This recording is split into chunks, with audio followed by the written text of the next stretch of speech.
Shine English language centre में सभी को वेलकम। मैं हूं आप लोगों का English language teacher Ghulam Nabi.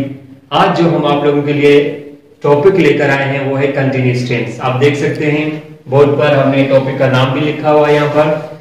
आज हम आप लोगों को कंटिन्यूअस के बारे में एक मुकम्मल और जामिल लेक्चर देंगे। इंशाल्लाह ये वीडियो देखने के बाद आप लोगों को कंटिन्यूअस कहीं और से सीखने की जरूरत नहीं पड़ेगी। बिल्कुल हम सिंपल और सादा तरीके से आप लोगों को कंटिन्यूअस सिखाएंगे, वो भी सिर्फ 5 मिनट में इंशाल्लाह। तो आइए आते हैं अपने टॉपिक की जाने। जी तो कंटिन्यूअस क्या है, पहले आप लोगों को मैं उर्दू में इसकी तारीफ बता देता हूं ताकि आप कंटिन्यूअस के जुमलों को पहचान सके उर्दू में। ठीक है, आप देखें उर्दू के ऐसे जुमले जिनसे हमें यह मालूम हो कि कोई काम माजी में जारी था, हाल में जारी या मुस्तकबिल में जारी होगा, ऐसे जुमलों को इंग्लिश में कंटिन्यूअस और उर्दू में जारिया कहा जाता है। कैसे? जैसे मैं आप लोगों को जुमले बता रहा हूं। फॉर एग्जांपल, हम स्कूल जा रहे थे, लड़के फुटबॉल खेल रहे हैं, सीमा चाय बना रही है, मुस्तकबा अखबार पढ़ रहा है, लड़कियां इंग्लिश सीख रही होंगी। ठीक है, इन सभी जुमलों से हमें पता चलता है कि कोई काम जारी है, ठीक है, हो रहा है। अब आप लोगों को ले चलते हैं कंटिन्यूअस बोर्ड की तरफ यहाँ पर कि कंटिन्यूअस को हम किस तरह से सीखते हैं। ठीक है, कंटिन्यूअस को हम सीखेंगे फार्मूले की मदद से। ठीक है, पहले मैं यहाँ पर फार्मूला लिख लेता हूं, फार्मूला। ठीक है, अच्छा, इसकी मदद से हम बिल्कुल आसान तरीके से हम कंटिन्यूअस सीख लेंगे।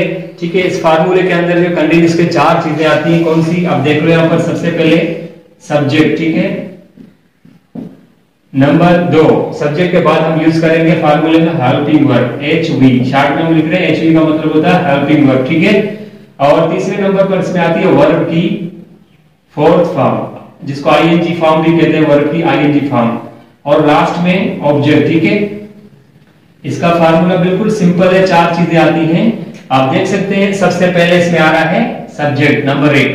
ठीक है, नंबर 2 इसमें आ रहा है हेल्पिंग वर्ब, नंबर 3 इसमें वर्ब की कौन सी फोर्थ फॉर्म, और लास्ट में इसमें आ रहा है ऑब्जेक्ट चौथे नंबर पर। ठीक है, बिल्कुल सिंपल है इसका फार्मूला। तो देखो सब्जेक्ट, पहले आप लोगों को बता दूं सब्जेक्ट क्या होता है। ठीक है, जुमले में जो भी काम कर रहा है उसको इंग्लिश में सब्जेक्ट कहते हैं। ठीक है, और हेल्पिंग वर्ब नंबर दूसरे पर यहाँ पर हेल्पिंग वर्ब लिखे हैं नंबर 2 में। तो हेल्पिंग वर्ब यहाँ देखो, अगर कंटिन्यूअस पास्ट में तो was verb helping verb use होंगे, अगर ही कंटिन्यूअस प्रेजेंट में तो 3 हेल्पिंग वर्ब है, कौन से, इज, एम, आर, और ही कंटिन्यूअस अगर फ्यूचर में तो हेल्पिंग वर्ब शैल बी या विल बी है, जो जुमले में आपके दूसरे नंबर पर आएंगे। ठीक है, तीसरे नंबर पर लिखा है वर्ब की फोर्थ फॉर्म। ठीक है, लिखना, पढ़ना, खाना, जाना, आना, पीना, ये सब क्या है, वर्ब है, इसकी हम फोर्थ फॉर्म लगाएंगे यहाँ पर। लास्ट में ऑब्जेक्ट।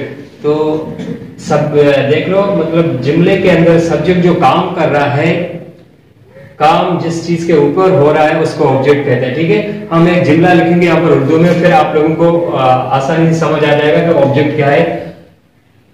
वो केक खा रही है। ठीक है, हमने एक जुमला लिखा है यहाँ पर, वो केक खा रही है। ठीक है, अब इसमें देखो वो क्या है, सब्जेक्ट है। जुमले के अंदर जो भी काम कर रहा है उसको सब्जेक्ट कहते हैं। तो इसमें काम खाने का कौन कर रहा है, वो कर रही है, ये हो गया सब्जेक्ट। ठीक है, और जिसके ऊपर काम हो रहा है, खाने का काम है, किसके ऊपर हो रहा है, केक के ऊपर, तो केक हो गया ऑब्जेक्ट। ठीक है, और इस जुमले के अंदर काम क्या है, काम है खाना, तो खाने को कहते हैं वर्ब। ठीक है, अब इसकी हम इंग्लिश करेंगे फार्मूले के हिसाब से। आइए पूछते हैं कि फार्मूला हमें क्या बता रहा है। फार्मूला कह रहा है कि सबसे पहले सब्जेक्ट डालना है, तो जी आप समझ चुके हैं कि इसमें सब्जेक्ट काम करने वाला कौन है, वो है एक लड़की है, तो यहाँ पर हम देंगे शी। ठीक है, शी लिखेंगे।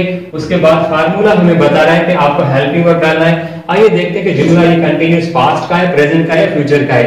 देखिए उर्दू का जो लास्ट वर्ड है आपको बताएगा कि ये जुमला पास्ट यानी माजी का है, प्रेजेंट यानी हाल का है, या फ्यूचर यानी मुस्तकबिल का है। ठीक है, तो जुमला बता रहा है कि वो केक खा रही है, यानी अभी काम हो रहा है। ठीक है, अभी हो रहा है, तो ये प्रेजेंट कंटिन्यूअस है। प्रेजेंट कंटिन्यूअस है तो हम प्रेजेंट कंटिन्यूअस के 3 हेल्पिंग वर्ब नजर आ रहे हैं ना आप लोगों को, इज, एम, आर। यहां से शी वाहिद सब्जेक्ट है तो हम इज का इस्तेमाल करेंगे। ठीक है, फार्मूले के हिसाब से हमने 2 चीजें डाल दी। अब तीसरे नंबर पर फार्मूला हमें बता रहा है कि हमें वर्ब की फोर्थ फॉर्म डालनी है। तो वर्ब क्या है, काम। इसमें काम क्या है, खाने का है। ठीक है, तो खाने को उर्दू इंग्लिश में कहते हैं ईट, और इसमें ईट की हम कौन सी फॉर्म डालेंगे, फोर्थ फॉर्म, ING वाली फॉर्म। ठीक है, ईटिंग। अब लास्ट में रह जाता है ऑब्जेक्ट। तो इसमें सब्जेक्ट जो काम कर रहा है खाने का, वो किसके ऊपर हो रहा है? केक के ऊपर। तो केक इसमें क्या है? ऑब्जेक्ट है, जो हम लास्ट में इसमें डालेंगे। तो देखो कितनी आसानी से आपका जो है जुमला हमने बना लिया, उर्दू से इंग्लिश कर ली। सिर्फ 4 चीजें इसमें इस्तेमाल हुई, सब्जेक्ट, हेल्पिंग और वर्ब बिफोर फॉर्म और ऑब्जेक्ट। तो ये हो गया शी इज ईटिंग केक। ठीक है, समझ गए? देखिए सब्जेक्ट भी हमने लिखे हुए, I, we, he, she, you, they, अली, बॉयज। यहाँ पर आप कोई भी सब्जेक्ट डाल सकते हैं शी की जगह पर। शी इज ईटिंग केक मतलब वो केक खा रही है। अगर हम कहें कि वो केक खा रहा है, कोई लड़का है, तो हम शी की जगह यहाँ से ही डाल देंगे, तो हो जाएगा ही इज ईटिंग केक। ठीक है, अगर हम ये कहें कि हम केक खा रहे हैं, तो हम यहाँ से वी का इस्तेमाल करेंगे। शुरू में जो वी डालेंगे तो हमें यहाँ पर हेल्पिंग वर्ब भी ये डालना पड़ेगा, प्लूरल हेल्पिंग वर्ब आर। ठीक है, तो ये बहुत आसान है, कोई मुश्किल नहीं है। आओ अब अपने आप लोगों को मैं सिखा दूं कि इस जुमले को नेगेटिव यानी कि इनकारिया कैसे बनाते हैं। ये बहुत आसान है।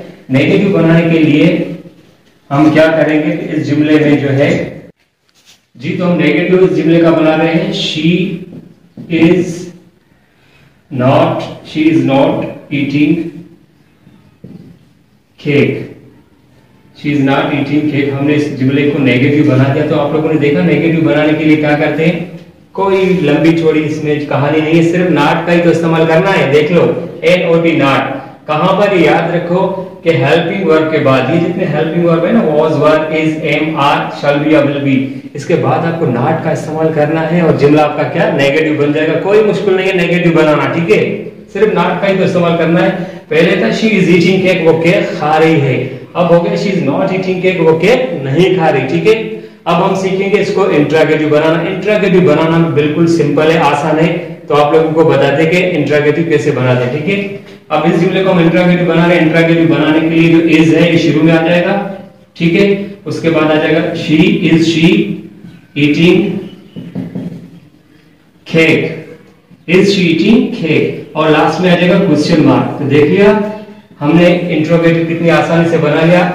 नेगेटिव बनाने के लिए एक काम करते हैं, कितना? एक। नेगेटिव बनाने के लिए हमने ये एक काम किया, हमने नोट का इस्तेमाल किया, NOT नोट। कहां पर? हेल्पिंग वर्ब के बाद। इंट्रागेटिव बनाने के लिए हमने कितने काम किए? 2।